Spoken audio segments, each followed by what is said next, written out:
Hey YouTube, today I'm going to be doing a quick review of the Hoka One Clifton Edge. Woo! According to Hoka, this is designed to make you feel like you can run forever. Is it successful in doing so? Well, let's have a look at how this shoe performed.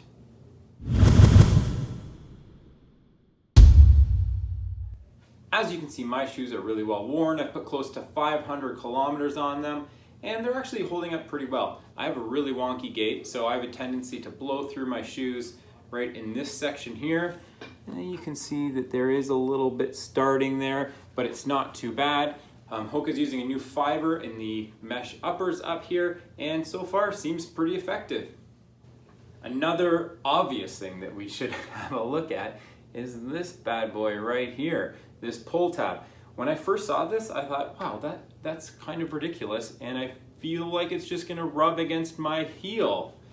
It didn't at all. Actually, I like it. It makes the shoe easier to put on. I've got a padded collar in the inside, which is really comfortable. So this section of the shoe, super comfortable. So I think that they should stick with this. Looks a little bit funny, but I got used to it awfully fast. Now the other thing that's really obvious is this. The outsole of the shoe comes quite a bit. It extends far back in the heel, and if you look at it this way, it's coming out on the sides as well. And that is to help absorb the impact. It works really well if you're a heel striker like myself, and especially when you're bombing down those hills, you really feel the absorption feels great. Yeah, I actually love this. The only time that there's been a negative to it is a couple times I've been running downstairs and I forget that it sticks out and it catches, or if somebody's running too close behind you, they're more likely to step on that. But those are rare occurrences, and the benefits of this certainly outweigh the negative components. So the orange and the pink sections are rubberized foam, and you can see that, yeah, they're starting to break down, but with the mileage that I've put on these, that's to be expected. And also, I have to admit, although these are a road shoe, I have been mostly wearing them on trail. So whenever I'm going to be running on non-technical trail and dry conditions, this is actually my shoe of choice, just because of how cushioned they are and how nice they feel. So, you know, I've worn them down probably a little prematurely, especially like I said with my wonky gait.